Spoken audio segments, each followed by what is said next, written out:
Pavanibhyo Vaishnavibhyo Namo Namaha. Jai Sri Krishna Chaitanya Prabhu Nityananda Sri Anvai Har Srivas Gaura Bhakta Hare Krishna Krishna Krishna Hare Hare Hare Rama Rama Rama Rama Hare Hare Hare Krishna Krishna Krishna Hare Hare Hare Rama Rama Rama Hare Hare Hare Krishna Krishna Krishna Hare Hare Hare Rama Rama Rama Hare Hare Mukam karoti vachalam pangam lagayate grim yat kripatamahan vande Shri Gurujina taranam paramanam madhavam Sri Chaitanya Ishwaram Akanda mandala karam vyaptayina chara charam tatpadam dashutam yena tasmai Sri Gurave Namaha. Narayana namaskritya narachaiva narottamam devim saraswatim vyasam tato jayamudirayat. Nashtapraya subhadresu nityam bhagavatam sevaya bhagavati uttamasloke bhakti bhavati naistiki. Namo bhagavate vasudevaya om namo bhagavate vasudevaya om namo bhagavate vasudevaya. So everyone is welcome to today's session. We are still continuing with third canto, chapter 23, entitled Devahuti's Lamentation. So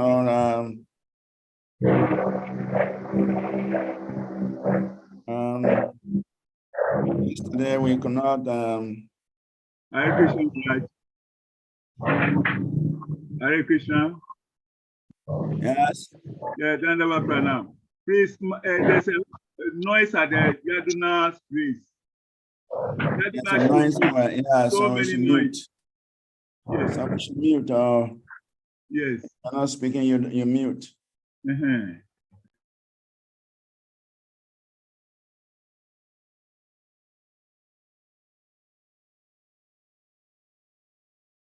Okay, so we have started this chapter last week. We couldn't make much progress. I think we ended up with texts 4 and 5. Let me get a slide. Let me get my slide.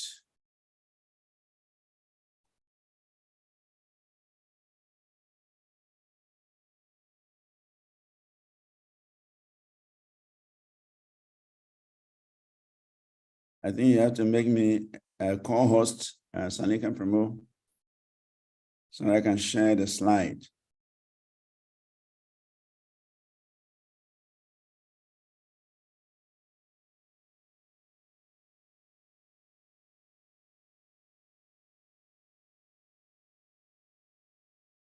Sanika Prabhu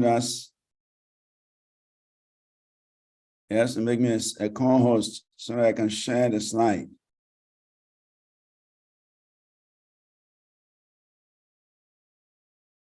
I think it's attending to some other things.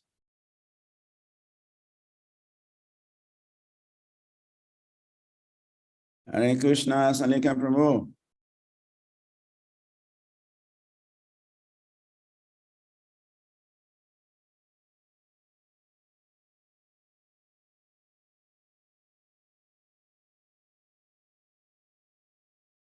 Hare Krishna.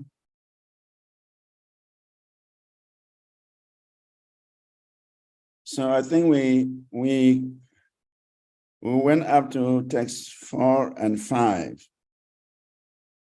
And so today we are supposed to begin from text 6. So while we wait for Salika, I think we have to proceed without the slides.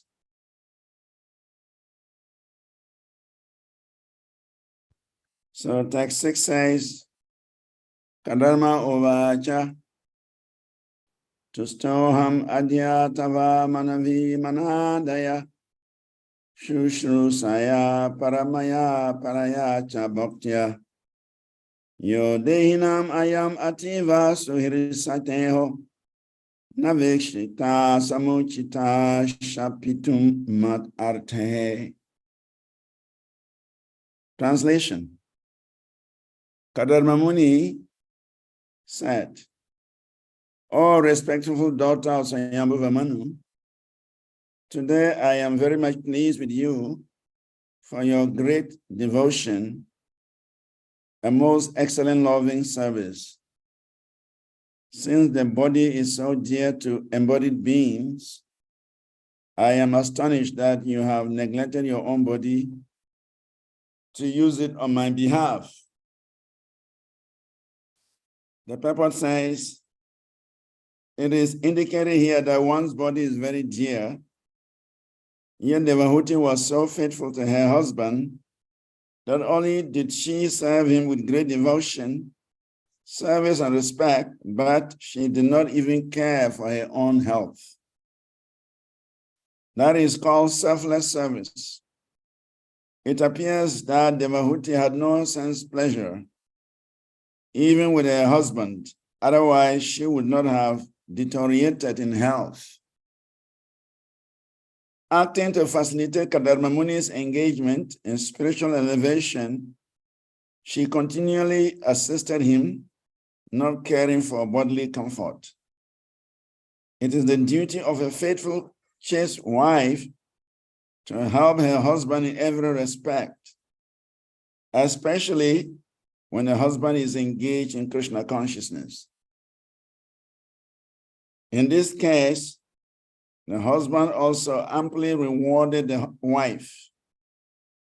This is not to be expected by a woman who is a wife of an ordinary person.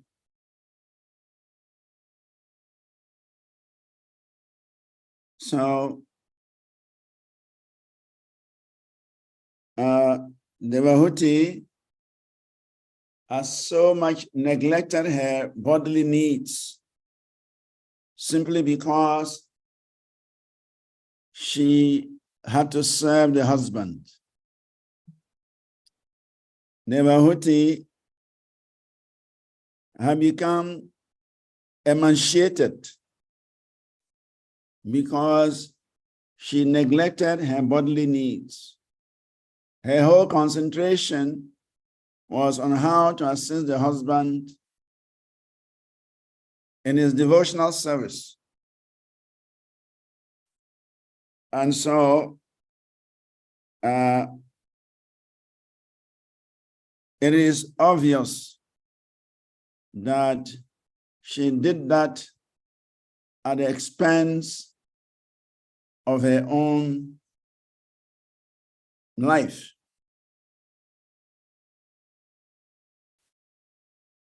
But Srila Prabhupada mentions in the purport that it is the duty of a faithful wife, a faithful and a chaste wife, to help her husband in every respect, especially when the husband is engaged in Krishna consciousness. And if this is the case, the husband also must amply reward the wife. So whatever spiritual credit the man is getting, it is shared between her and the wife. Because the wife is giving such assistance, the wife is supporting his spiritual activities. So it's more or less like a joint venture. It's a joint spiritual venture. And therefore, the wife also partakes in the spiritual credits that the husband enjoys. Sanika Prabhu, you can make me a co-host so that I can share the PowerPoint. So here, Devahuti has become emaciated. She's looking dirty. She's now like a Rastafarian with matted hair, dressed in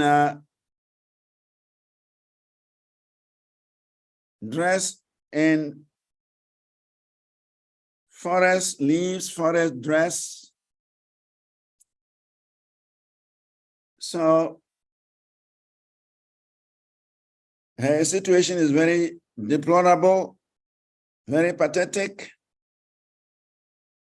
And Kadamamuni himself has realized how much his wife had sacrificed for him. So the slide says, Devahuti was the daughter of an emperor. Swayambhuva Manu, yes, she preferred to accept Kadamamuni as a husband. She served him with great love and affection. Sorry, I'm reading it wrong. It's supposed to be 6. Yes, 6, sorry. He has said the duty of a chaste wife is to assist the husband in every respect. It appears that Devahuti had no sense pleasure even with her husband. Otherwise, she would not have deteriorated in health. Acting to facilitate Kadamamuni's engagement in spiritual elevation, she continually assisted him, not caring for her bodily comfort. It is a duty of a faithful and chaste wife to help her husband in every respect, especially when the husband is engaged in Krishna consciousness. In this case, the husband also amply rewarded the wife. So,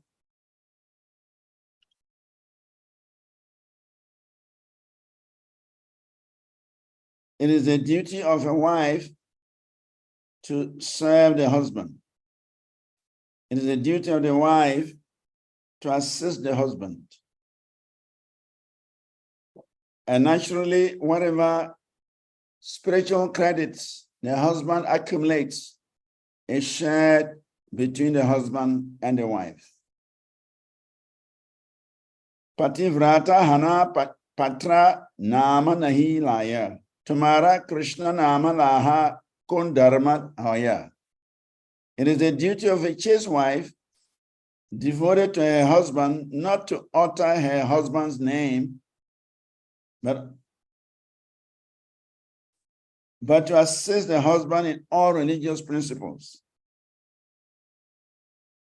According to Vedic tradition, the wife does not call the husband's name.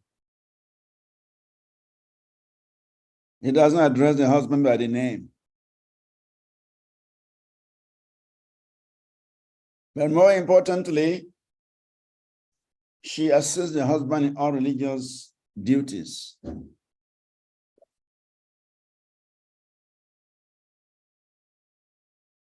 So Devahuti did that very nicely. She did that so seriously that she deprived herself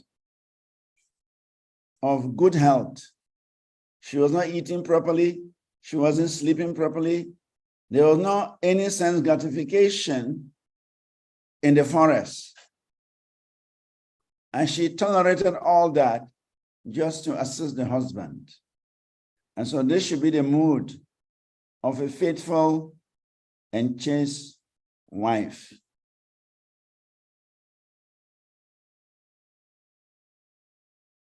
Satita Dharma, or chastity, leads to becoming a faithful and affectionate wife and a mother. Satita Dharma means chastity. When the woman is faithful and devoted is faithful and affectionate to the husband and the children, then that is described as Satita Dharma. such a woman will make a happy home. She will give good progeny. And she will make the husband successful by her devotion. Strinam chapati devanam tach shrushushu anukola tatat bandusu. Ano vritis chanintiam tavrata dharanam. To render service to the husband, to be always favorably disposed towards the husband, to be equally well disposed towards the husband's relatives and friends, and to follow the vows of the husband. These are the principles guiding a chaste woman. In fact, Chanakya Pandit also says, Dampatyo kalaho nashti tatrasri swayam agata. The goddess of fortune does not visit the home where there are quarrels and fights between husband and wife. Strisu dashtasu vasnyeya jagate varta sankaraya. If a woman are polluted or degraded, there is bound to be varna samskaras. And that is what the world is experiencing today.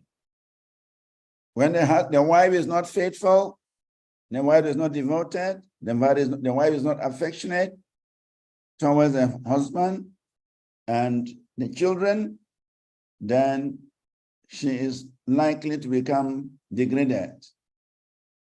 If she is not putting her attention, her affection, her devotion to the husband and the children, then it means she is putting her affection somewhere else. And that will lead to varna samskaras. So a dutiful wife, a faithful wife, a chaste wife must devote her time to the husband as the Vahuti is doing here. The Vahuti sacrificed everything, even including her son's gratification of eating and sleeping. That is why I mentioned here that the body is very dear to one. Everybody's body is dear to him. So for the Vahuti to neglect her own body just to assist her husband, just to serve the husband, is a sign of a glorious personality, a glorious lady. No wonder she became the mother of Kapila Dev.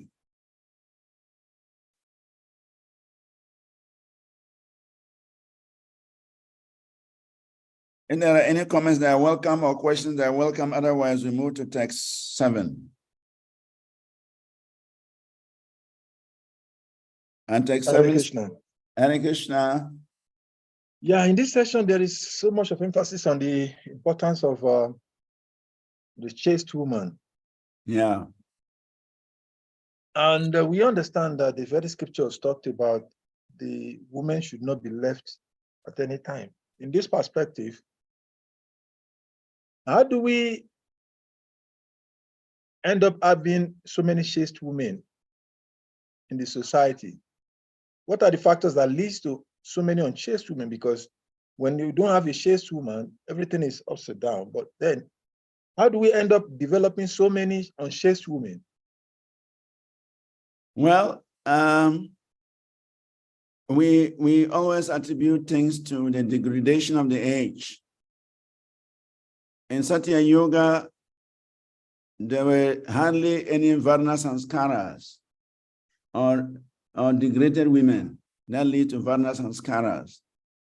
In Treta Yoga, there's some degradation, so a certain percentage was introduced.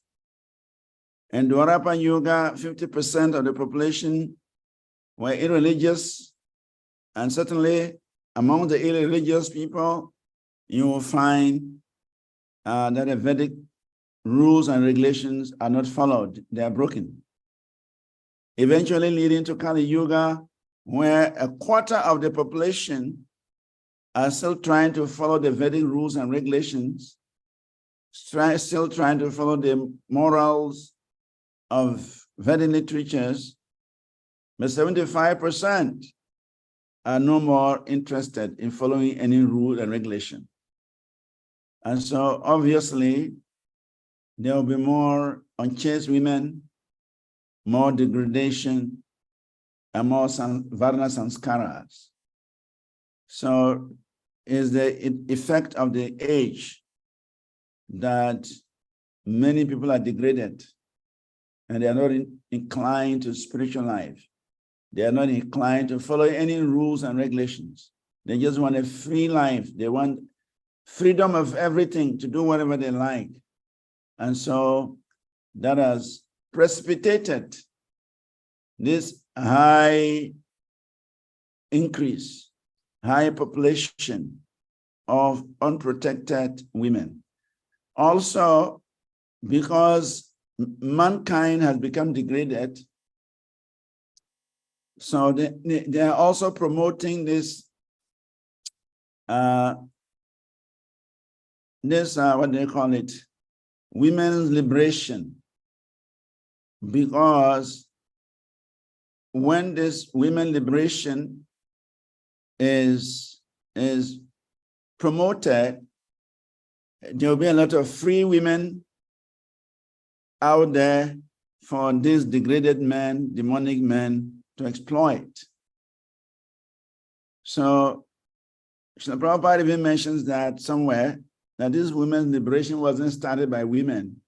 It was started by lusty, greedy men who want to exploit the women, so they promote it, they encourage it, because it is an opportunity for them to gratify their senses. So first, the age is a degraded age, and as a result, many people have become very degraded, and they don't want to follow any rules and regulations. And then also there are some class of men, some lusty class of men who are promoting women's liberation just to make sure women are not under any control so that they can exploit. So these may be some contributing factors, though one can find more, but these may be the major contributing factors that has brought about the situation.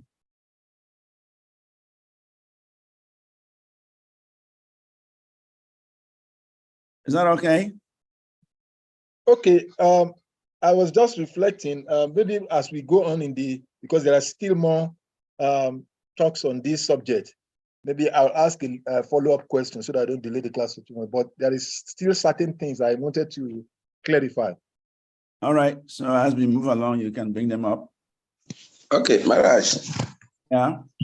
Yeah, in the follow-up to His Grace Sarika Prabhu's question, my question is, in this wise, with all what you have said, in fact, the factors leading to degradation are so much rampant in our days. Yet, we are trying to establish this movement for the reculturalization and civilization of the human race. Yeah. In our aspect, particularly our West African zone, what are we doing in the face of all the factors that you are enumerated to properly establish a good quality of women, as we are reading about the Devahuti within our movement? It's not an easy task, but yeah, it's not an easy task because most of us are coming from, that background whereby everything was free range. Everybody does anything they like. That's the culture we are coming from. Freedom of everything. So it's not easy to immediately create that standard.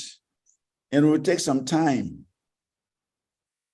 But I am a bit disturbed that even our children are not taking interest.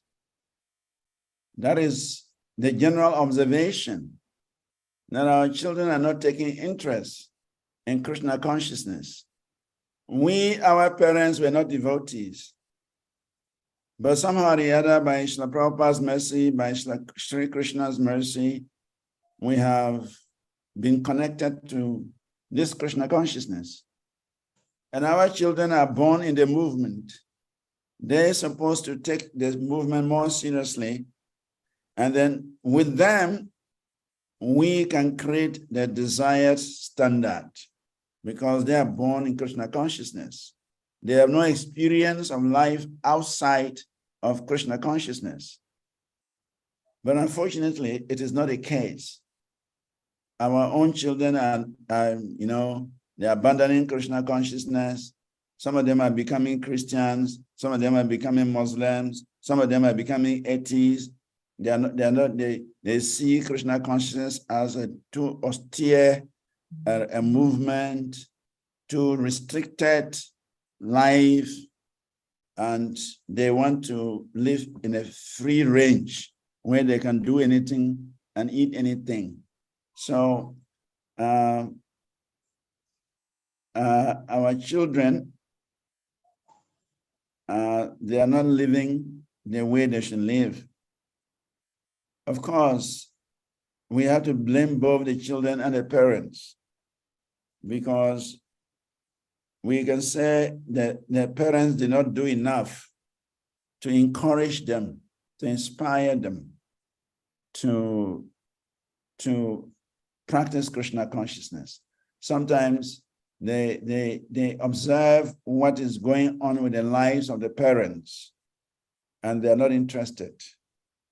So either from the organizational structure, things are not properly organized, and parents are not properly taken care of, properly situated. And so the children, they see that our parents, they have nothing to boast of. And so we don't want to be part of that culture, and they just leave.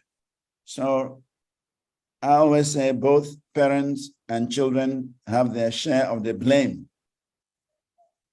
But one would have expected that our children, having taken birth in the movement, they should be the carriers of this divine culture, because they have no experience of the outside world. Unlike us, who were deep into it before we became devotees, but they have no experience. But unfortunately, we see that not only in West Africa, all over the whole world, it's a general tendency that many of our devotees' children are not taking interest in Krishna consciousness. So that is the sad part.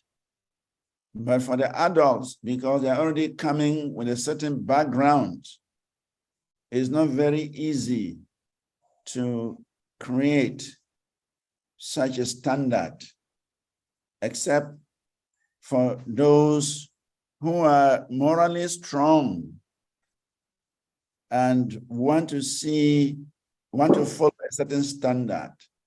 So we may have a few of our ladies who want to remain chaste. And for such women, whether they're in Krishna consciousness or not, they believe and they call it Striya Dham. Striya Dham is remaining loyal to the husband, remaining chaste to the husband, keeping only one man. They have those principles in their mind, either from their family or from society or wherever. So such women, they can create a foundation for creating a better society for the future. Okay. Is that okay? Yes, Mara, thank you very much. All right, so we move ahead to text 7. Sorry. This is you've touched something very very practical. And I Okay. like the way you presented it. Sometimes we tend to think that the problem is synonymous to us. And this is the way of Kali Yuga man. Yeah. That he thinks every problem is peace, or every other person is enjoying.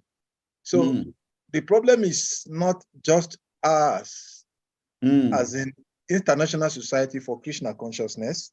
Yeah. It is not only ours as West African situation.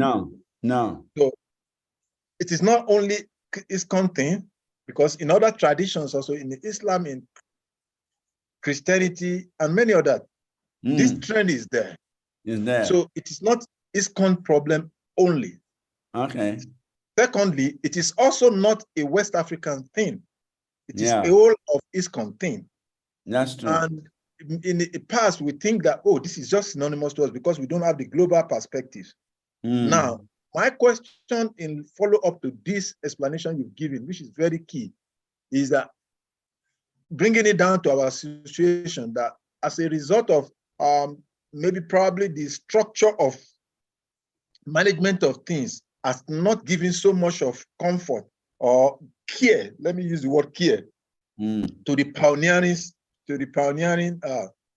devotees.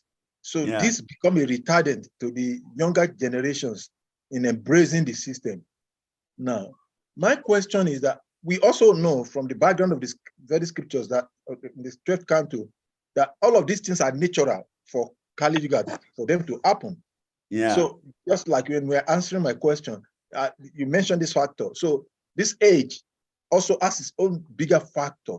Yeah. But my question, what I wanted to hear in the summary is that in the face of all of this situation, why is it difficult? I said, why is it difficult? Because we cannot say that we're not doing anything. But why is it so difficult to bring about the change when we know the difficulties, when we know the problem? Because we simply know what is the problem, we know what is the experience, but bringing about solution now, why is it difficult that we cannot solve these problems? Well, you see, we are surrounded by what do you call it? An anti-spiritual culture. We are not practicing Krishna consciousness in isolation. We are practicing Krishna consciousness within a society. And the society is largely unregulated. So even though we have good intentions, and we may even have good programs, training, and so on, but the outside influence is still there. So unless we create our own communities and we live within our communities and we don't interact so much with the outside world, especially the women. If the women are protected from the influence of the society from outside, then this our goal of keeping standards may happen, depending on our own commitment to following the standard. For instance, in Hungary, we have a farm community. And the community is removed from the city. It's a self-sufficient community. They only go out maybe for preaching in groups of 2, 3, but most of the time they are together in their community. People come, a lot of visitors come because they want to see the example of how they are doing their self-sufficiency. So a lot of visitors come there. They also organize a lot of yoga retreats. A lot of people come there. But that they're only coming to learn, they're coming to see, they're coming to experience. So when we have our own communities and we are not very often interacting with the outside world, then it is easier for us to maintain those standards. But when we have no community and we still have to interact with the outside world, it becomes difficult. You will teach one thing or you emphasize on one thing, but your members will go out and interact with people who have no principles. They have no moral etiquette, no moral values. And then in some way, they even try to influence your members who are trying to follow a standard program. So for us to actually develop these things in a strong way, the way forward is to have our own communities away from the general community, general population, and then we set our standards, we follow those standards, and if we maintain the standards, then gradually we can raise the standards to a certain level for the members of the community. But in as much as we are still going out to interact with people on a regular basis and all that, there will always be some influence. So for instance, as I said, in Hungary, they are very much stabilized in many ways. Their community is a very good example. We did a case study in the GBC college. We did a case study of Hungary community, and we're so amazed to see how they're actually faring there. They have such wonderful examples. They don't interact so much with the outside world. They even have their own currency. They have their own grain market. They have everything self-sufficient. They have nothing to do with the outside world.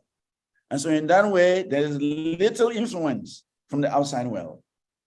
But in a situation where we are merged with the outside world, you teach one standard and your members will get influenced by another standard as soon as they leave the temple.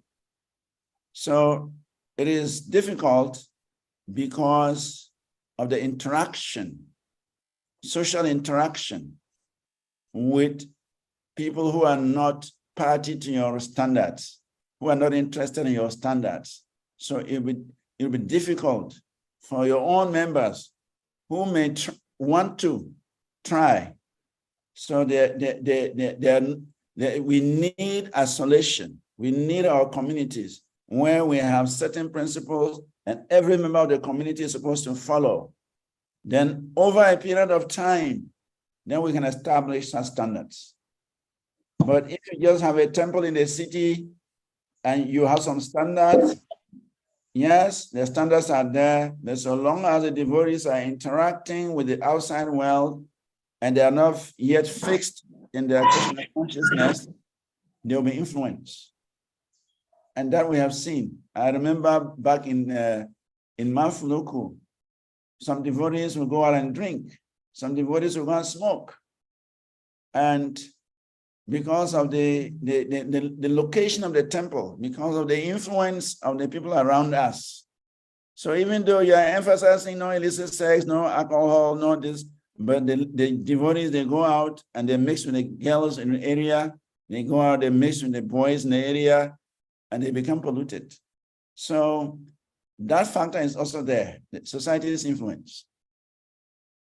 I don't know whether I made a point. Thank you very much. You made a very valid point. And I think for the sake of the class, we can continue, but I think as we go along also, we need to look at our priorities in terms of our preaching goals and focus, because even though these suggestions are very valid, they are very appropriate, but I don't see practicality of it in what we do based on day-to-day situations. So, and this kind of a thing requires a constructive approach. Yeah. So, okay, so we move Hare Krishna. I'm so sorry. Just my brief comment. You see, our situation, Christian consciousness is still a baby, so to say, compared with other religions. And, we are preaching against the impersonalists. The general society, they are impersonalists. So breaking through can be. Madhavan Prabhu, are you using an earpiece or something? Your voice is not clear. Okay, let me talk. Yeah, voice is too deep. We're not getting them. It's echoing, so we couldn't get. Can you hear me now? Yeah, it's better, it's better now. Okay. So what I'm saying is that Christian consciousness relatively is still very young, especially in this our environment. And we are preaching against the impersonalists. Most of the religion, Christian, Islamic, they're impersonalists. So the task can be very easy. Then some of us that are devotees, our wives, they are not devotees, so they have influence of the children. So, but generally, I think we should continue like this, and we are not doing too bad.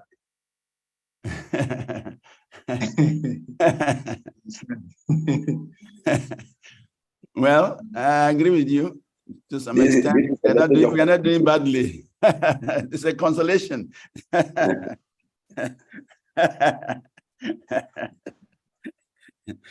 we should do better.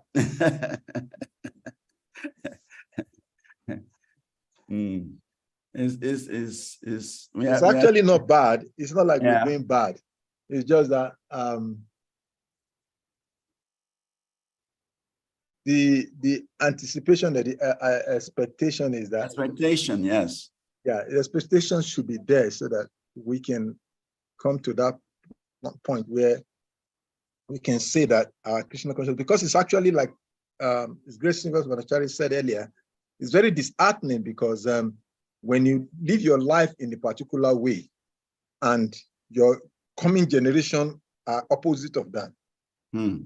It's just like a businessman, and that is why entrepreneurship in this part of the world especially dies naturally. The entrepreneurs create so much of big empires, and the moment they leave the scene, that enterprise dies. And that is the challenge. That's what we're talking about, because it is fearful, it is scary that most of us at this age, 50, 60, 70 and above, and we're leaving the scene gradually. And we're not seeing the future of what we've labored the whole of our life to. So it's scary. Yeah, it's true. So that is why it is of a big concern. We're not doing badly, but in the scope of the lifespan of the pioneering generation of devotees, it's a very worrisome thing. Because if you see the average devotees who had stayed above 30 years in this movement, average of us are in the 60s. Yeah. And because we are in that age, it is obvious without anybody telling us that our time existing the scene is very close. Yeah. And then, so we have to be very concerned about what happens when we quit. Yeah, it's true. It's a concern. Who is going to take over and run the organization effectively? Yeah, it's a big concern. Yeah. After 30 years, and I still have to go to the altar, do the day-to-day things I'm doing, no residential devotees. People appreciate the philosophy, but they don't want to get committed. There's something wrong somewhere. Yeah, something's wrong somewhere. Something is wrong somewhere. It's true. Okay, let's move on. It's a discussion in progress. So text 7 says, Ye me swa dharma nirastasya tapa samdihi samadhihi vidyatma yoga vijita bhagavat prashadaha tanivate mat anushe vanaya varudam drishtim prapasya vitaratmi abhayam ashokam. Translation. Kandarma Muni continued, I have achieved the blessings of the Lord in discharging my own religious life of austerity, meditation, and Krishna consciousness. Although you have not yet experienced these achievements, which are free from fear and limitation, I shall offer them to you because you are engaged in my service.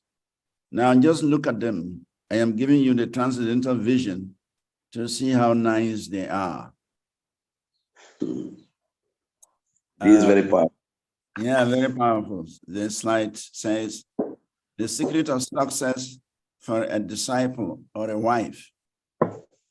As stated by Vishnu Chakravarti Thakur in his 8 stanzas of prayer to the spiritual master, Yashya Prashadat Bhagava Prashadaha, by serving or receiving the grace of the spiritual master, one receives the grace of the Supreme Lord. By serving her devotee husband, Kandarma Muni, devotee shared in his achievements. Similarly, a sincere disciple, simply by serving a bona fide spiritual master, can achieve all the mercy of the Lord and the spiritual master simultaneously.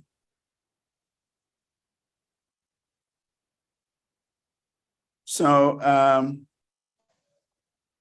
Devahuti had relinquished her personal pleasure, bodily pleasure, sense gratification to support the husband in every aspect of his life, as Kandarma Muni is saying here, that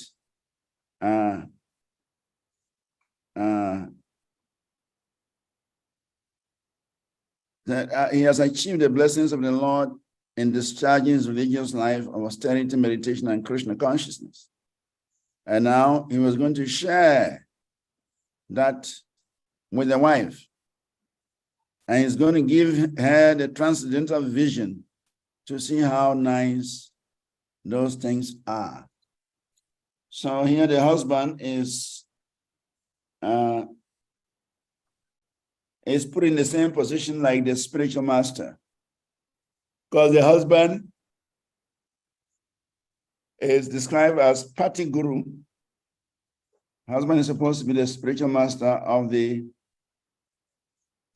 wife, so it's called Pati Guru, husband guru, and he's supposed to give spiritual direction to the wife and the children. So you can swap the word husband and guru for the purpose of discussion. So because Devahuti served the husband so nicely, very loyal wife, chaste wife, now Kandarma Muni is ready to share her spiritual assets with the wife. So similarly, when we serve the Guru very nicely to his satisfaction, the Guru can share with us his Krishna consciousness. That is true. So the secret of success is for a wife to please the husband adequately, or for a disciple to please the spiritual master adequately. When the wife is able to please the husband enough, or when the disciple is able to please the Guru enough, then there is no obstacle in getting mercy from such a husband or from such a spiritual master. So, Srila Vishnu Chakravarti Thakur has highlighted that in his prayers, Yasha Prashada Bhagava Prashado, Yasha Prashadam Nagati Kutopi. If we can just simply please the spiritual master, then all benedictions will come to us. But if we fail to please the spiritual master, then we may not succeed in our spiritual endeavors.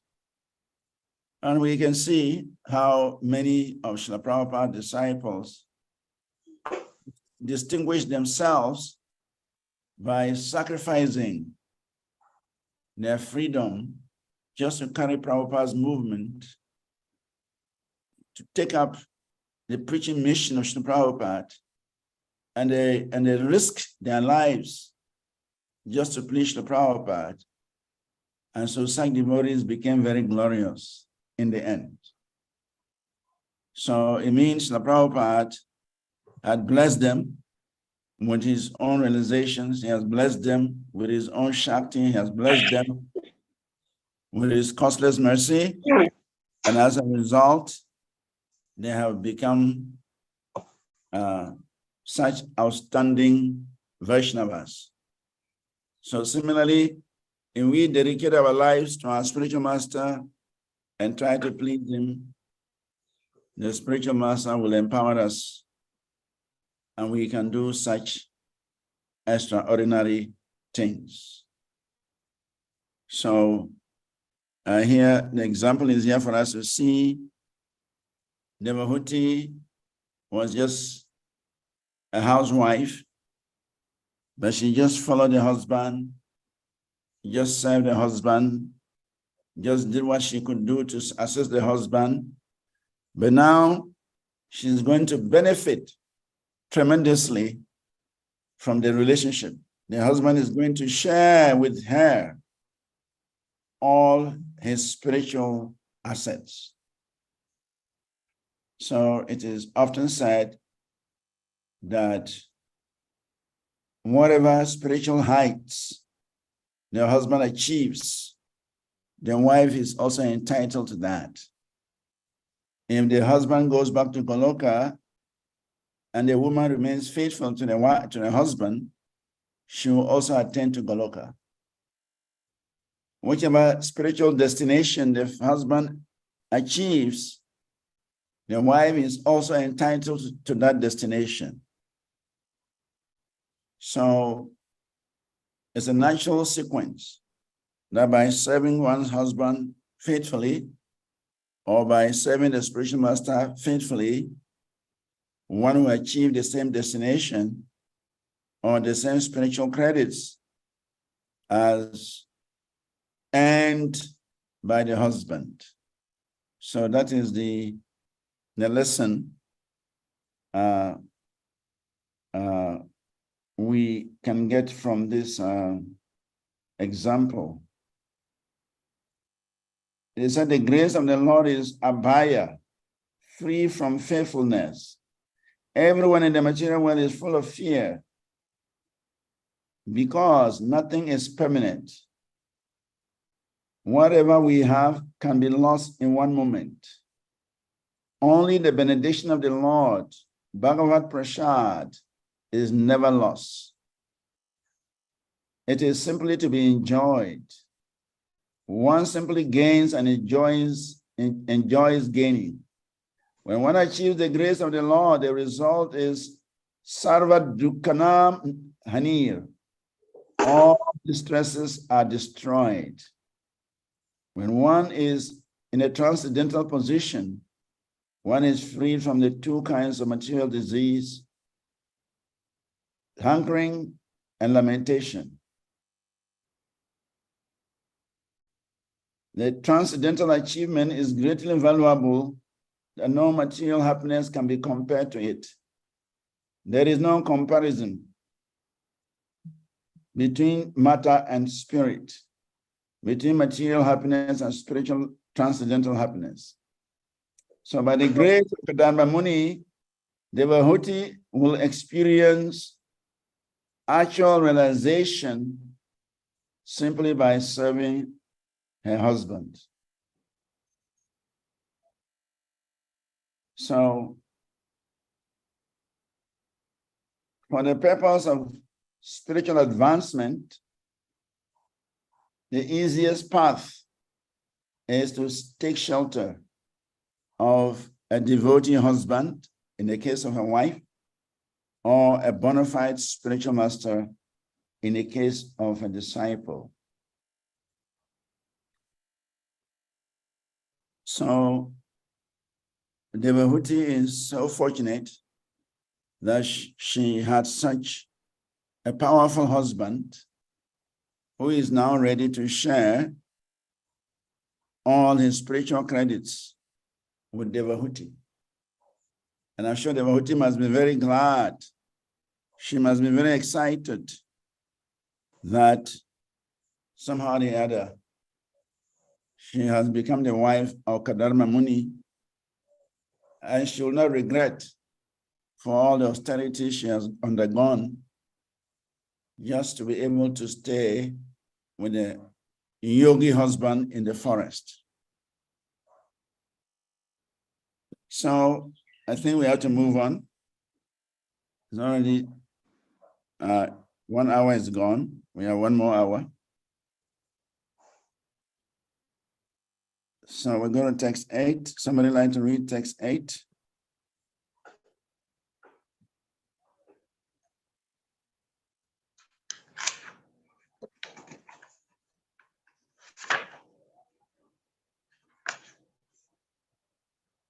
Somebody like to read text 8?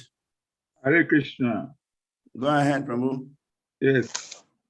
Aye punya bhagavato drupadis rimba rimbris sitata pachana in Ru. Okay, let me go to the translation. But you are trying. Continue. Okay. Don't run away. Kim Uru Kramasya. Yes. Continue. Sidase bang sharo babang nijaduma doham devyana rodoro digam dripa bikra yabi. Okay, good. Yes. Translation. Kadamomni continue.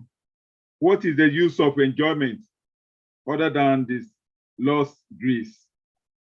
All material achievements are subject to be annihilated simply by a movement of the eyebrow of Lord Vishnu. The personality, the Supreme Personality of Godhead, by your principles of devotion to your husband, you have achieved and can enjoy transcendental gifts very merely obtained by persons proud of aristocracy and material possessions. Okay, I read the slide. That's right. Devotee, as the wife of Kadamba Muni, achieved an invaluable gift from her husband because she was very faithful to him.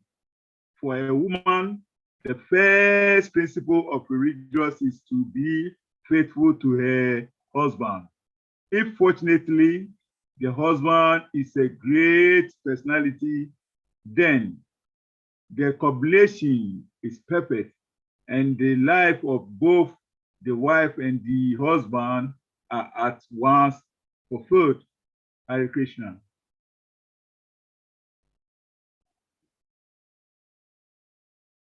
Hare Krishna. Hare Krishna, thank you very much.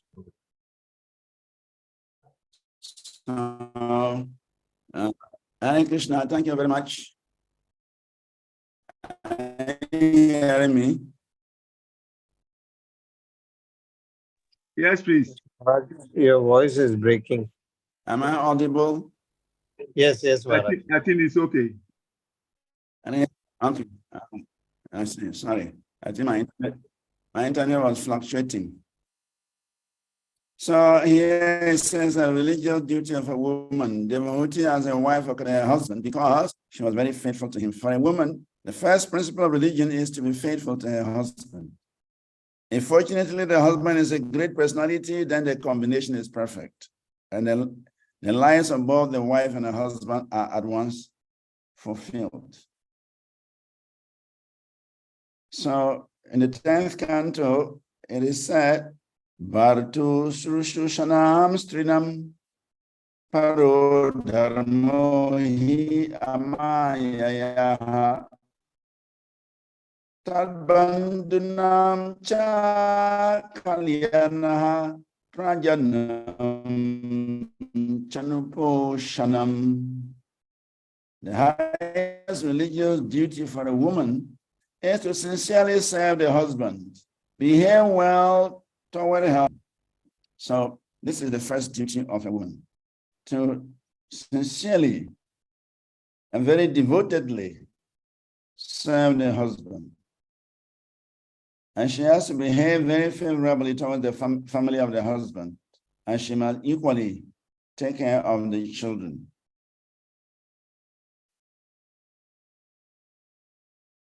So if a woman is able to live like this, then naturally she is entitled to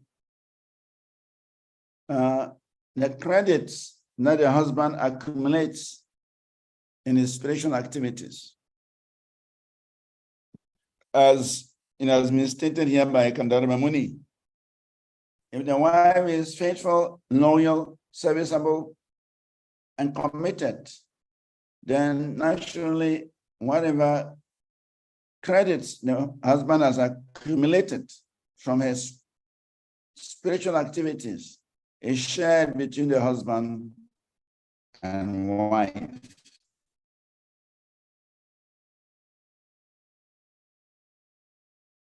That is the standard.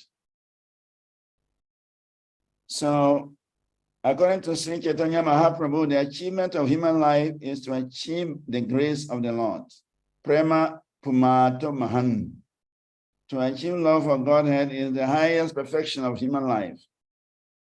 Although Devahuti was a princess coming from a great royal family, under the supervision of a husband who often had the best gifts which can be bestowed in human life, the grace of the Lord or love of Godhead is the greatest. This grace of the Lord was achieved by Devahuti by the goodwill and satisfaction of the husband. For she served the husband, who was a great devotee and saintly person, with great sincerity, love, affection, and service. And Kandarma Muni was satisfied, so he willingly gave her love of Godhead and recommended she accepted and enjoyed because he had already achieved it. So it's interesting that Kandarma Muni was able to share his realizations with the wife. He actually gave the wife transcendental vision. And this actually tells the caliber of a yogi, the caliber of a devotee that Kandarma Muni was, to be able to give spiritual vision to the wife, to be able to elevate the wife to a spiritual platform is an amazing quality. Very few husbands can do that. But Kandarma Muni did, because he was a great yogi. And he shared love of Godhead with his dutiful wife. So if one is fortunate enough to have a spiritually advanced husband, and one is serving him nicely, it's just a matter of time. But the spiritual credits that a husband has accumulated is shared between the husband and the wife. Any points? Otherwise, we move to text 9.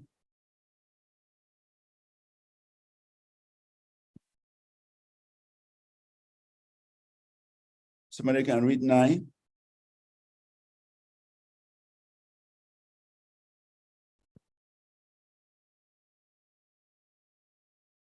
Somebody wants to try 9? Yes, Maharaj, can I read? Yeah, go ahead, Prabhu. Evam bruvanam aval likhali hila yogamaya vidya vichakshanam aveshya gatadhirasti samaprakshaya pranavilyalaya girsheda vridavaloka vilasasadda sitananaha. Translation: upon hearing the speaking of her husband, who exulted in knowledge of all kinds of transcendental science, innocent Dehuti was very satisfied, her smiling face shining with a slightly bashful glance. She spoke in a choked voice because of great humility and love. Okay, slide. Karda Muni shares his devotional gift with her wife. Devhuti's husband was so expert in the transcendental science that there was nothing for him to argue about. And when she heard him speak, she was confident that since he was very much advanced in devotional service, he had already surpassed all transcendental education activities. She had no doubt about the gift offered by her husband. She knew that he was expert in offering such a gift. And when she understood that he was offering a greatest gift, she was very satisfied. Hare Krishna. Hare Krishna. Thank you. So, Karda Muni shares his devotional gifts with his wife.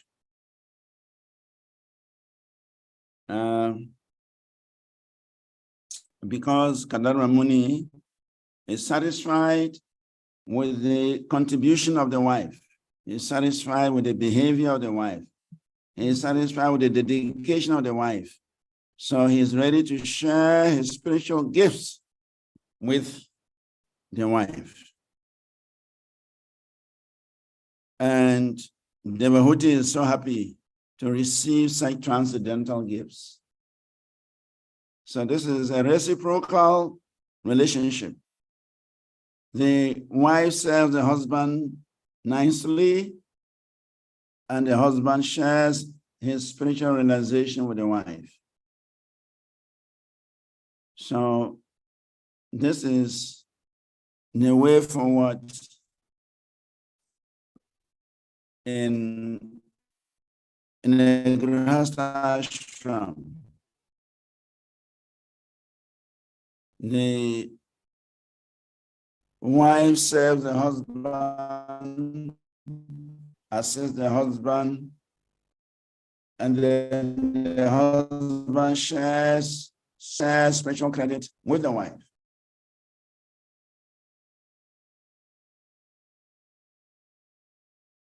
So this is what is expected as spiritually minded family life. The Bhagavatam says, Kritam ekatarena api, dampatyo obayo api, Padnyam kuryat anahayam patire tat samahitaha. Between husband and wife, one person is sufficient to execute devotional service. Because of their good relationship, both of them will enjoy the result. Therefore, if the wife is unable to execute this process, the husband should carefully do so, and a faithful wife will share the results. So the relationship between husband and wife is firmly established when the wife is faithful and the husband is sincere. Then if service with the husband, if she is chaste and sincere, she shares half of the husband's spiritual credits. So the qualification for a woman is chastity and sincerity. If she's chaste and sincerely serves the husband, then she's entitled to whatever spiritual credits the husband has made. So Krishna consciousness is the summum bonum of all activities. One engaged in rendering transcendental loving service to the Lord has finished all recommended courses of austerity, penances, religion, sacrifice, mystic yoga, and meditation. Therefore, Devahuti was overwhelmed with ecstatic love when she heard from her saintly husband offering her the greatest gift of love of Godhead. In a faltering voice, she replied to the husband, "A man must be an ideal servant of the Lord and must not be fallen. He must be a first-class devotee to set good example for the wife and children. Marriage life becomes a happy one." So,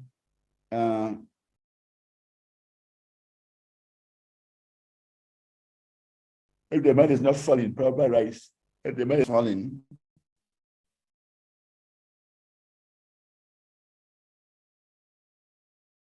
he has to be a first-class devotee, spiritual credits with the wife and the children. So, in our Krishna consciousness movement, the husband and wife, they share the spiritual credits. And so Prabhupada says here, even if the wife is unable to practice, but so long as the husband is seriously practicing and the wife is assisting the husband, she shares in the credit that the husband is accumulating. He shares it. That is exactly what is happening here between Devahuti and Kandara Muni.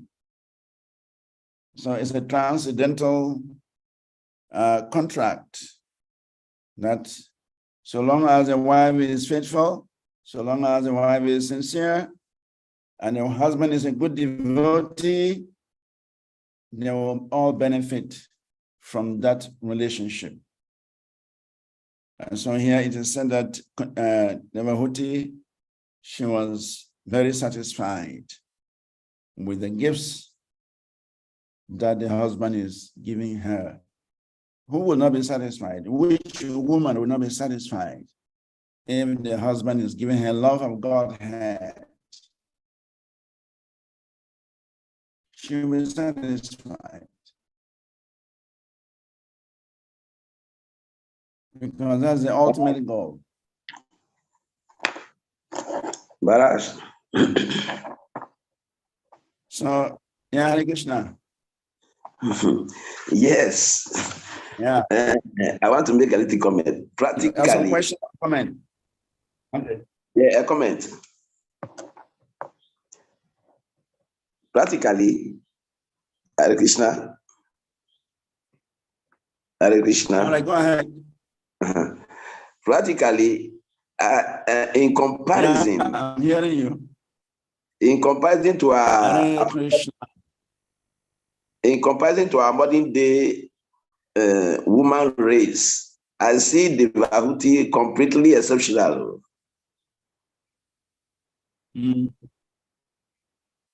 Because currently their mind could only be satisfied when the man can provide only material enjoyment and material opulence, not spiritual. When you present spiritual, they ride upon it. Well, I think there are isolated cases. To every rule, there are exemptions or exceptions. Yeah. To every rule, there are exceptions.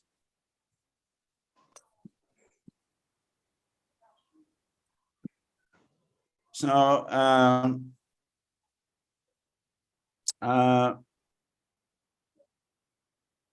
we may still have some loyal and good-natured women in the system who are loyal to their husbands, who are chaste, faithful, and in a position to render service, nice service to their husband. There may still be some few of such women in the system that is there. So such women, they can actually share in the spiritual faithful woman is not loyal woman to share the credits of the husband. But if she qualifies by service, by attitude, by chastity, by sincerity, of course, they may be rare, that is a fact, they may be rare, such women may be rare, but nevertheless, they're there. A few of them are there. Yeah. So such women, they would benefit from their husband's spiritual life. Even our own Srila Prabhupada, their wife was not interested in spiritual life. She was not interested.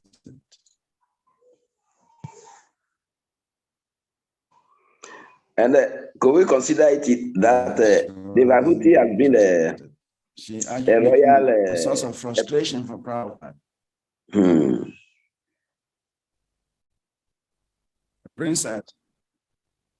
Yeah, Devahuti is coming from a royal family. So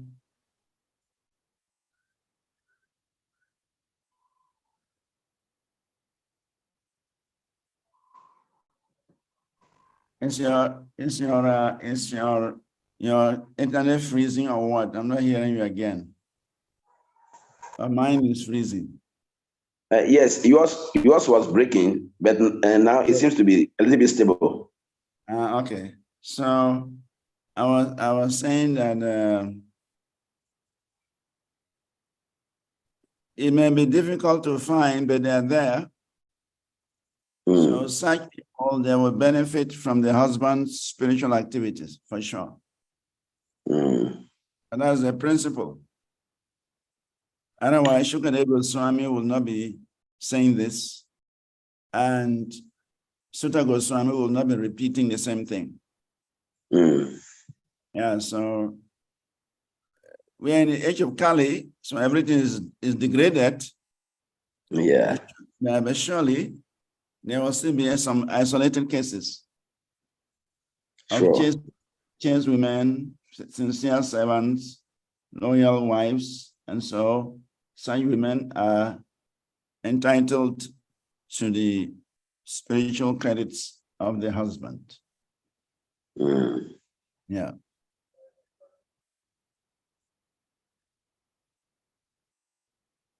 So can we move to text 10?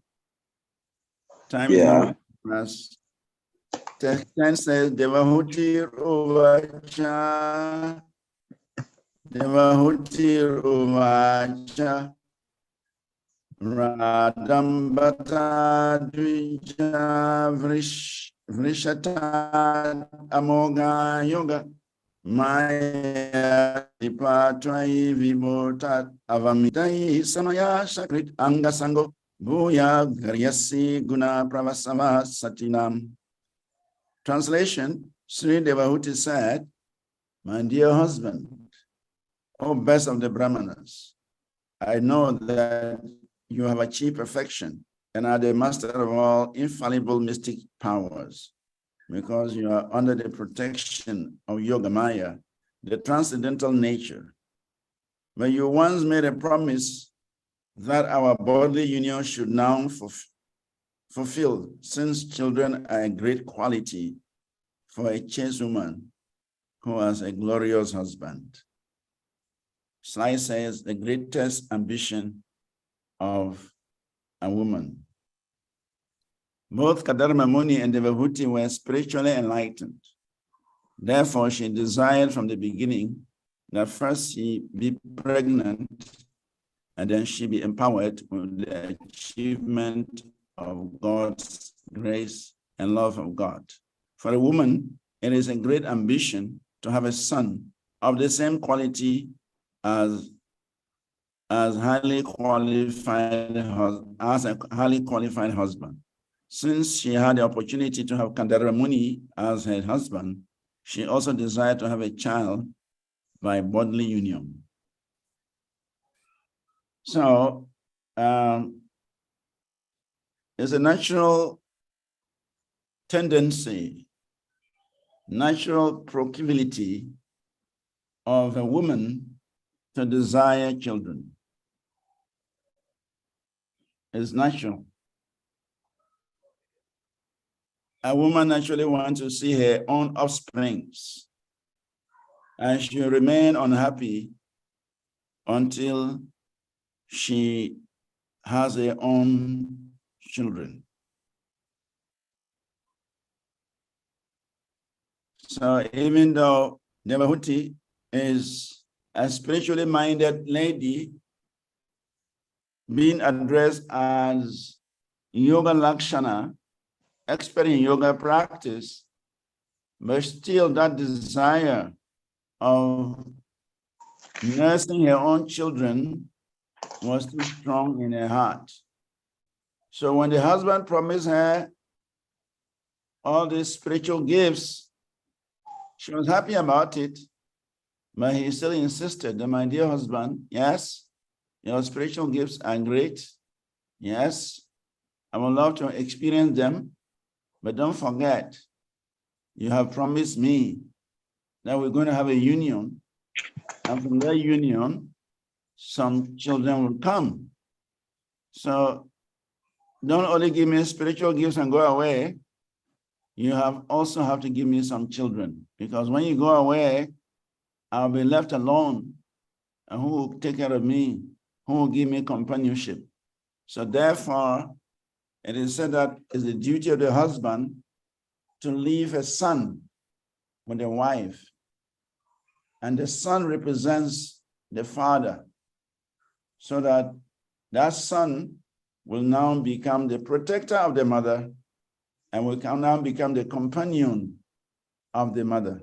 So every woman wants to have a son, because that son will replace the husband. So, but if she has no son, and when the husband leaves home, like in the Vedic times, that every man must leave home, especially those who are in the Kshatriya Varna, Vaishya Varna, Brahmana Varna, they're supposed to live for the forest at a certain age. So therefore, when they leave for the forest, who will stay back and take care of the old lady?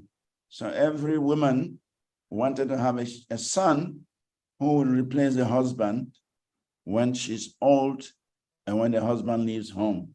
So here we see that desire of Devahuti is being tabled before Kadarma Muni.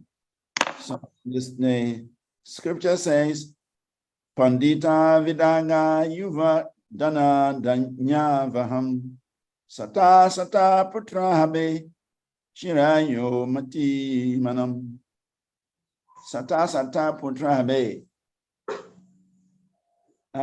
Every woman wants to have plenty of sons. Sata Sata Putra Habe. Every woman have to have plenty of sons and who will live long and be very intelligent. So it is generally it is the ambition of every young girl to have a very handsome husband who is learned, clever, young, and rich. And according to Vedic culture, one is rich if he possesses a large stock of food grains and a very large number of cows. Danyena davanam gavya danavam. One is rich if he possesses food grains, cows, and bulls. A girl also desires to have many children, especially sons, who are very intelligent and long-lived, just like their father. Now, because society has deteriorated, there is propaganda to have 1 or 2 children and kill the rest by contraceptive methods. But the natural ambition of a girl in ancient times is not to have only 1 child or 2 children, but they want to have plenty of children, at least half a dozen of children. Devahuti addressed the husband, Radam Bata. Indeed, you have achieved perfection. She knew how elevated her husband was, having stayed with him and served him intimately for such a long time.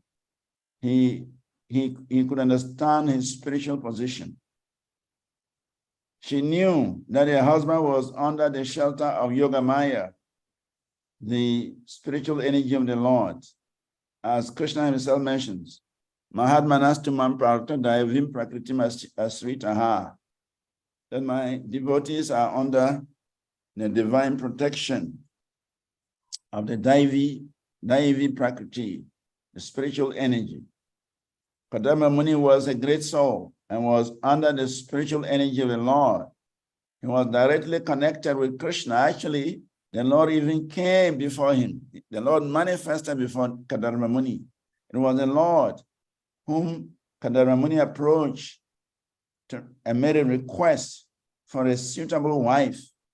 And the Lord promised him that the day after tomorrow, Swayambhuva Manu and his queen will bring their daughter, who would become your wife. So Kadarma Muni was so advanced that the Lord manifested himself before Kadarma Muni. The Lord spoke to Kadarma Muni. Kadarma Muni spoke to the Lord. And in fact, the Lord was even so touched by Kadarma Muni's austerities that the Lord shed tears, and those tears formed the Bindu Sarovar. So therefore,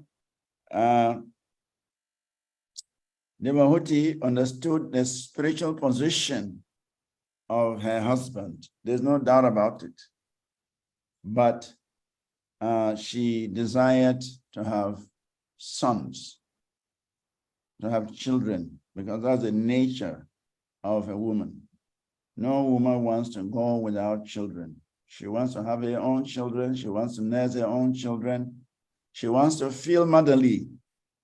So therefore, even though Devahuti has the opportunity to taste love of Godhead, as promised by the husband, but she's telling the husband that first give me some children by our union, the union of our bodies, give me some children. Then I will accept the love of Godhead you are promising. So it shouldn't surprise us, because it's a natural tendency that women in general, they want to have children. So we go to text 11. Somebody wants to read text 11? Okay, let me take it. Okay. Tatre kritiya pupa shiksha yato padisham yene ishame kashito tiri ramsa yatma siddheta te krita mano bhavada shitaya dinastat isha bhavanam sadrisham vichaksha shwa.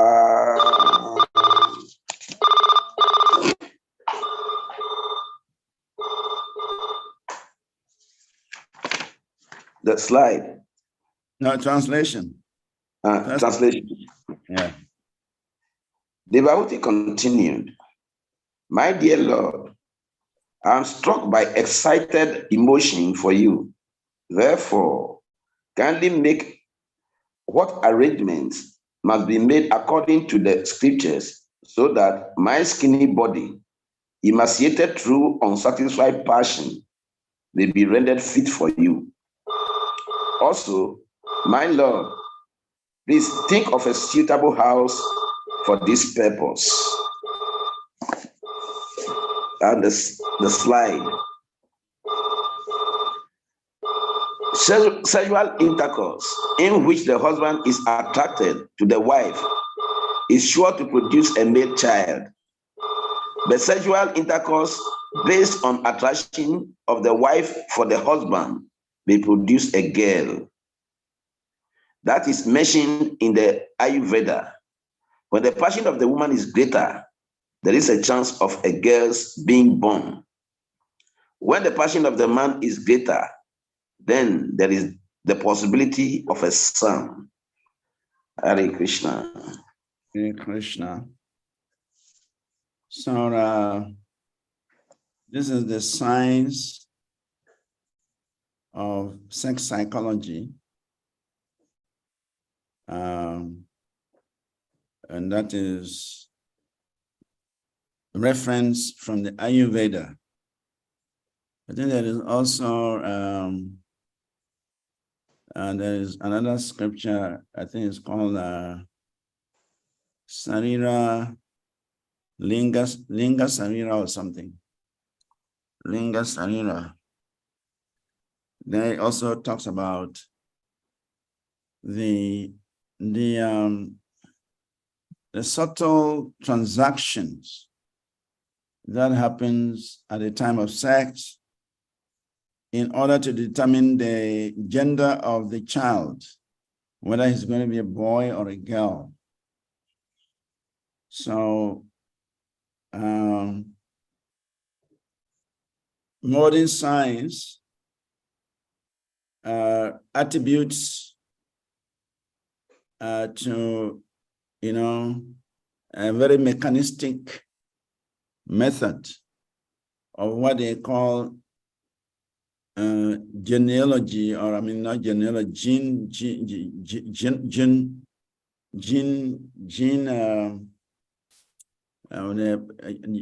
the genes, what is it? The pairing of genes, the interaction of the genes. They have the X chromosome and the Y chromosome. So you have done some biology to some level. It talks about the X chromosome and the Y chromosome. So when the Y chromosome from the woman and the Y chromosome from the man join hands together, a male is born.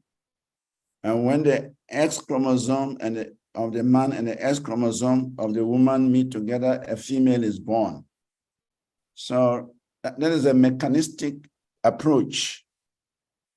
But from the Vedic knowledge, we can understand the psychology. There's a psychology behind it. And even more than that is Daiva Nitrina. Daiva Nitrina means under superior guidance, under superior arrangement. Because the karma of the living entity coming into the world also matters. And who takes care of that? is by divine arrangement. Is by divine arrangement. It is not a mechanistic process that there's a chance and the chromosomes are just swimming around. And when they just meet, then a female comes. Or when they just meet, a male comes.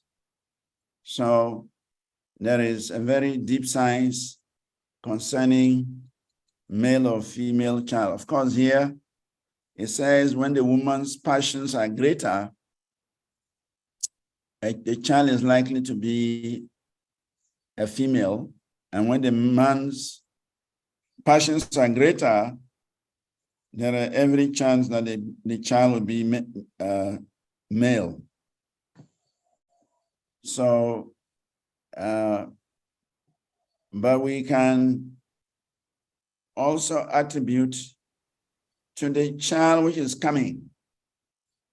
The child which is coming has his karma or her karma, and so that karma also plays a role, and that will kind of instigate which of the parties is going to dominate. And in Gurudev's Transforming Lust into Love, he was explaining some very technical points.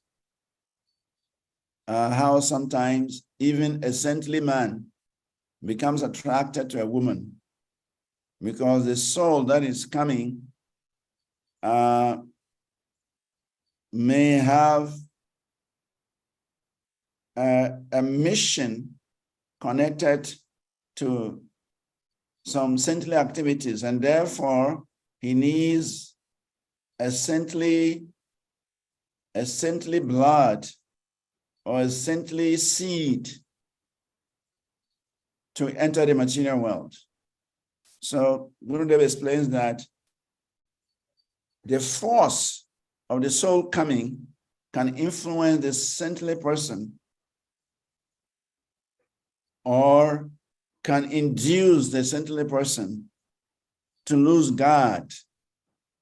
And before he realizes, he has committed himself. But it is not just something on the surface. There is a deeper connection, because Daiva Nitrina, the soul which is coming inside this world, has a special karma, and his seed has to come from a saintly person. So, because he has a special karma, he would influence a saintly person to give the mother a seed. So in the same way, if the soul has to be a male, he has to influence the father to take predominance over the mother so that a male body can be produced. And if the karma of the child is to be a female, then the soul has to influence the mother in such a way that she takes predominance over the man. And so the body that we produce will be a body of a female. So there are many more subtle laws and subtle arrangements just beyond chromosomes or genes, as our mechanistic science is trying to explain them on a silver platter. There is much more beyond what the eye can see or the scientific brain can understand. So that is what is described here as psychology of sex. Hare Krishna. Hare Krishna. Yeah, thank you for explanation of this text. Srila Gurudev also wrote in his book about this concept. Okay. Of where a soul, a particular soul, wants to she's a particular kind of a parent. Parents, yeah. Because of the mission they have. Yeah. And we see this often happens that this leads to sometimes people who are materially seemingly not supposed to be close together comes together. Sometimes it could be a spiritual leader, it could be a spiritual person, and meets with someone who is not supposed to be a wife or someone who's in a relationship. So my question is, how do we understand this when they happen in our day-to-day ordinary conditions of life? Because sometimes when this kind of a situation happens, it's very difficult to determine whether it is as a result of fall down, a lofty desires, or a divine arrangement. We've seen, even in our own movement, as we grow in this movement, we've seen so many circumstances. How some of the children in our movement were born. So how do we understand this when there is a Deva, as you said, the influence of the deity? So how do we understand it? Well, it's not easy because it is not on a physical level that we can easily see, but it's subtle. There is a subtle energy behind. And only if we are on that platform of understanding that subtle signs, then we can say this is a special arrangement. But nevertheless, according to the principles of karma, that nothing happens in this world without a cause. That is the principle. So whatever happens, it means there is a cause for it to happen. If there is no cause, things like that do not happen. And we also say that the super soul is what? He is the observer and the permitter. He's the observer and the permitter. The super soul is observing whatever is going on, and then he permits what has to happen. I think Anumanta, what is the other part of the verse?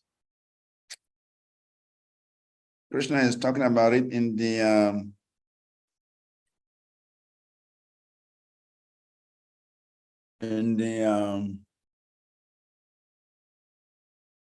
Bhagavad Gita, where Krishna is talking about the super soul.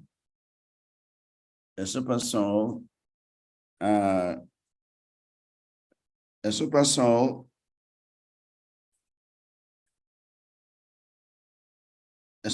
observing the activities of a living entity, and then Anumanta Upadrasta. The super soul is the observer and the permitter. He observes every detail of activity, both subtly and physically, and then he permits the action to take place. So therefore, considering the law of karma, the principle of karma, considering the intervention of the super soul, being the supreme observer and the supreme permitter, then we can say whatever happens, it is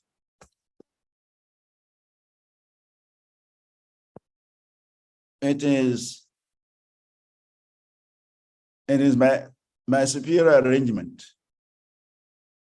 Because if the super soul does not allow, if the super soul does not permit, such an action will not take place. So, Daiva Netrina also means the super soul's involvement.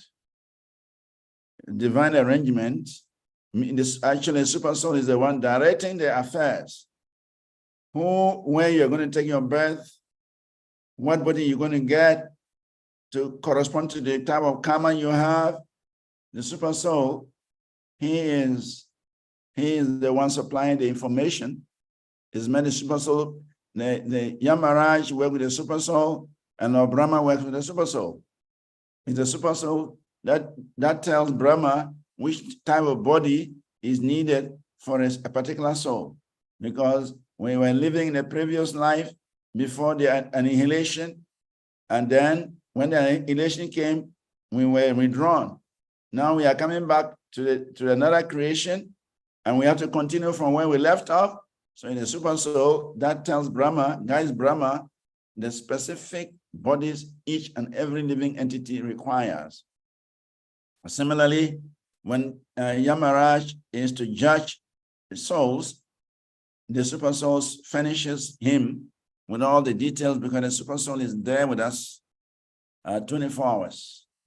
So whatever happens, we have to understand that super soul has allowed it, he has observed it, and he has permitted it to happen.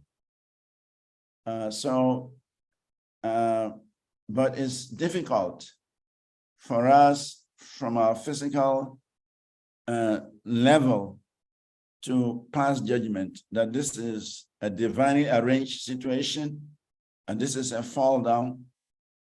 But generally we would we would just say it's a fall down. That's the general, that's the first reaction. If a saintly person should have affairs with a woman, then it is concluded that it's a fall down. But sometimes it is beyond that. So because we have no that subtle vision, spiritual vision, we cannot pass judgment. But the only thing we can say is that once it has happened, it means some karma is there, and the super soul allows such a thing to happen. That is what I can say. Thank you for the elaborate answer. Sometimes also, when someone becomes lusty and he has a desire, and even though it is not, Krishna fulfills everyone's desire, right? Yeah, that's true. That is also true. So the super soul also sometimes permit the desire of the living entities when it matches with the ultimate purpose. Yeah, that's true. So like you said, it is interwoven, and like Krishna said in Bhagavad Gita 4:17, the intricacies of action and inaction is very difficult to understand. Very difficult to determine, yeah. Very to understand. So sometimes someone is desiring something, and Krishna uses that his desire or that desire. As you were explaining this, I was just thinking beyond this, because when Arjuna and Duryodhana went to Krishna to beg for support, military support. Yes, the battlefield of Kurukshetra. Yeah. Duryodhana was very happy that he was the first to go there, but Krishna saw Arjuna first. But then Krishna explained that Arjuna is younger, he should ask first. And Duryodhana, when Arjuna finally asked that he wants only Krishna, Duryodhana felt Arjuna was stupid. He felt he was being blessed. he was being fortunate. Yeah. But at the end of the day, it was actually fulfilling Krishna's plan.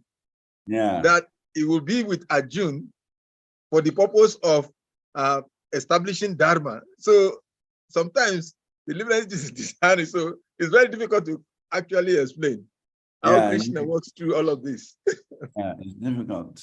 It's difficult. It requires a very advanced soul to understand what arrangements are what Krishna wants, or what is behind the whole scene. Yeah. So let's go to text 12. Time is again us. We have only 5 minutes more. So text 12 says, Maitreya Uvacha, Priyaya Priyam Avinchan, Kadarmo Yogam Asti Taha, Vimana Karmagam Shatas, Tari Iva Virachikarat. Maitreya continued, O Vidura, seeking to please his beloved wife, the sage Kadarma exercised his yogi power and instantly produced an aerial mansion that could travel at his will. Text 12. Oh, what happened? Okay, we'll read the purport. I don't have a slide for it. I thought I had. It says here the words Yogam Astita are significant. The sage Kandarma was completely perfect in yoga. As a result of real yoga practice, there are 8 kinds of perfection. A yogi can become smaller than the smallest, greater than the greatest, or lighter than the lightest. He can achieve anything he likes. He can create even a planet. He can establish influence over anyone, etc. In this way, yogic perfection is achieved. And after this one can achieve the perfection of spiritual life. Thus, it was not very wonderful for Kadarma Muni to create a mansion in the air, according to his own desire, to fulfill the desire of his beloved wife. He had once created a palace, which is described in the following verses. So, to satisfy his wife, Kandarma Muni manifested his yoga siddhis. Kandarma Muni was completely perfect in the yoga siddhis, yogam astitaha. Therefore, it was not difficult for him to create an aerial mansion according to the desires of his wife. In the 11th canto of the Srimad Bhagavatam, Krishna discusses with Uddhava the 8 primary mystical perfections and the 10 secondary or minor mystical perfections. It says the 8 primary perfections take shelter in the Supreme Personality of Godhead, while the 10 secondary or minor perfections are developed from the modes of goodness. So anyone who is practicing the mode of goodness can easily develop these mystical perfections. And Kandarma Muni was expert in these perfections because he was living in the mode of goodness in the forest. And so when the wife requested him to create a suitable environment for them to procreate, because the environment they were in was a very austere environment. It's in the forest, they're living in a hermitage, so it's not suitable for procreation. So he had to utilize his yogic powers to create a mansion, an aerial mansion, a flying saucer, 70-story. Is it 70-story or 7-story? It is 7-story. It's a 7-story building, 7-story mansion in the air. And not only that, he created many celestial ladies, and he created a celestial lake all within this mansion. And he asked the wife, Demahuti, to go take a bath in that celestial lake. And when the woman went there, she saw these 1,000 celestial girls ready to attend to her. So from this description, we can understand the yogic powers of Kadarma Muni. So a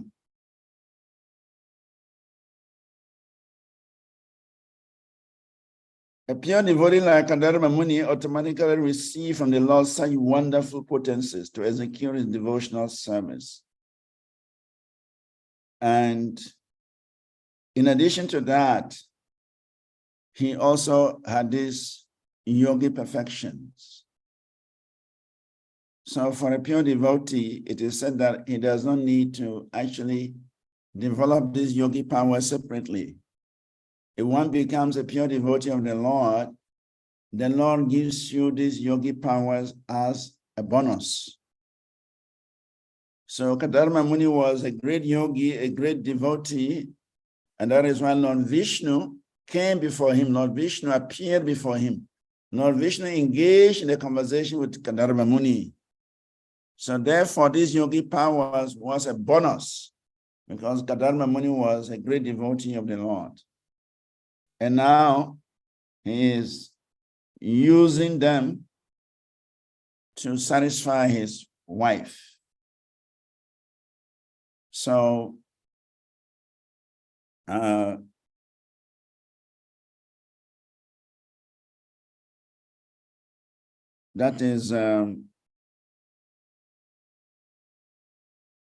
is what is happening. The wife has requested that he should create a suitable environment, and Kadarma Muni has to apply his yogic powers to create a beautiful mansion, well equipped.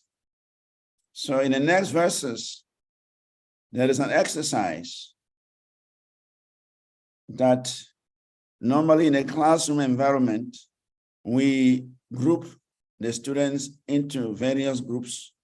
This one is a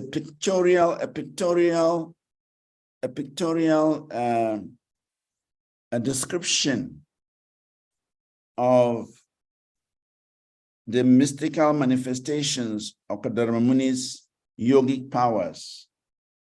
So the next slide is here.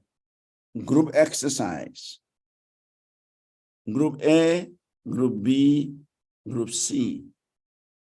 So 3 groups. Group A, draw Kadarma Muni's aerial mansion. You read through verses 12 to 22. When you read through verses 12 to 22, from the verses, you draw a picture of Kadarma's mansion. Then group B, verses 23 to 37, you study the verses 23 to 27, and you draw the bathing and decorations of Devahuti. Then group C, draw the places visited in the aerial mansion. That is 39 to 43.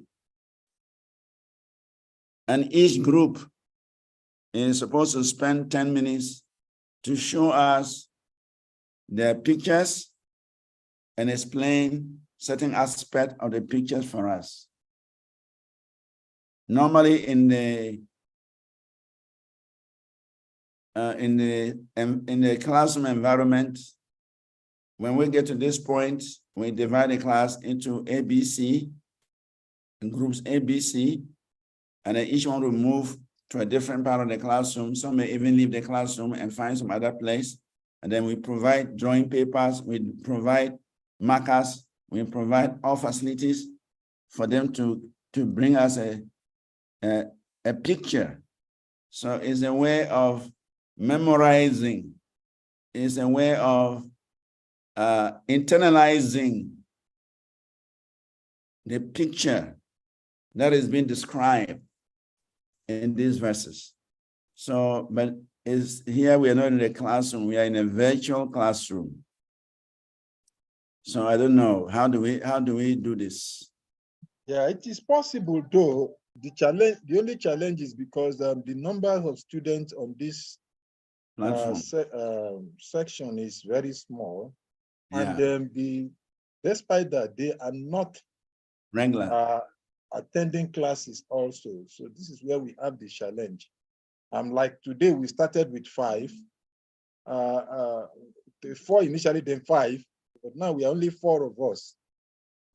That's where the challenge comes in. Otherwise, Zoom has provided the facilities to be able to create rooms, and then each room or group can do their exercise and they share before coming back.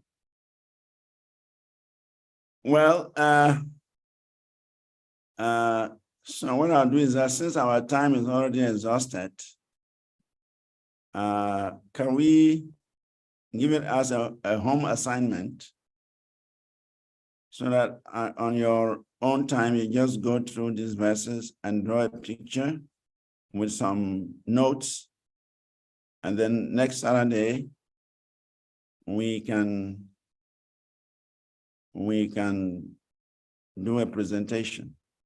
So if we are only 4 of you, that means 2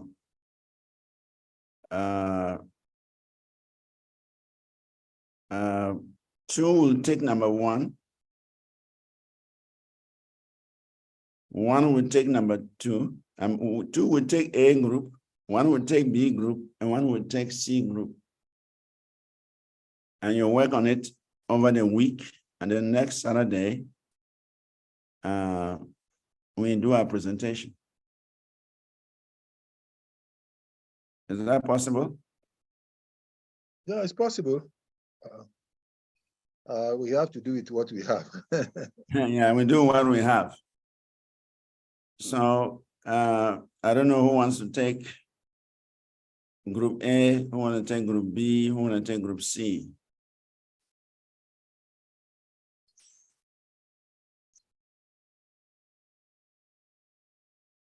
Yeah, Rasavan Prabhu, Jyoti Sharup, Tamakrishna, who can make a choice. Can you mute? Let's know what you want to do. So, Hare Krishna, Maharaj. Hare Krishna. Yes, I think you can choose, you can decide what best for us. So you can say, you take this one, you can take this one, so that we go about it. That is my opinion. Okay. What does Rasavan Prabhu say? Okay. Okay, Maharaj, you can decide for us. It's like an assignment. What about Jyoti Swarup Prabhu? Yes, Maharaj, please decide for us. No. Just give us the verse. The majority carry the vote. Yes. Okay, so as I said, group A need 2 people. Group B, 1 person. Group C, 1 person.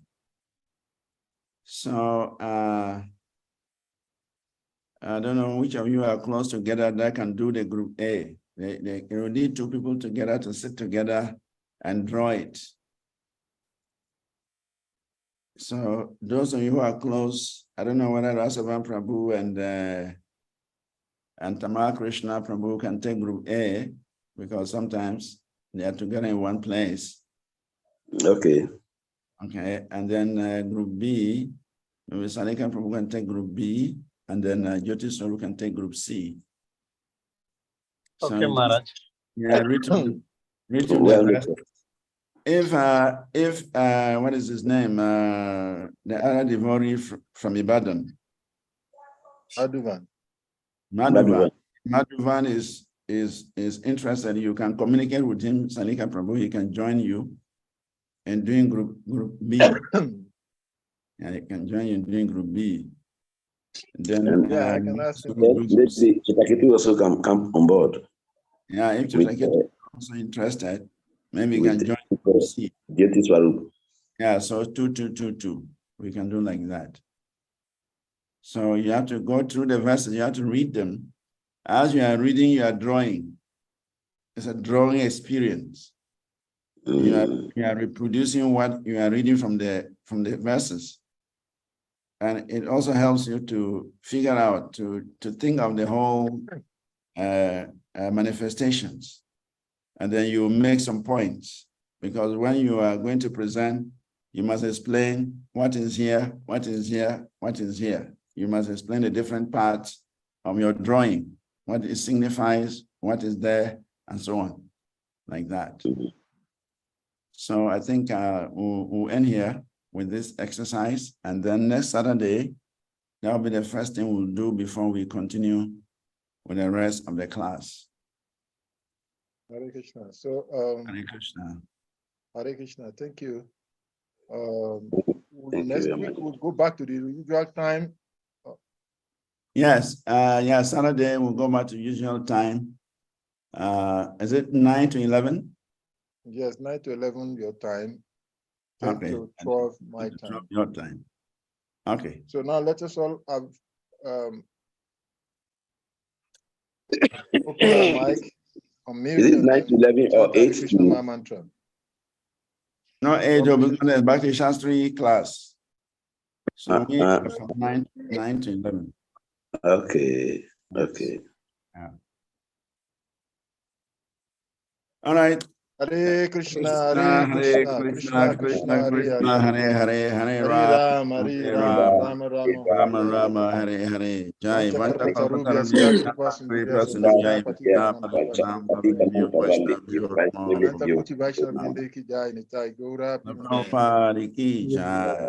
Srivas, Vanacari, Prabhu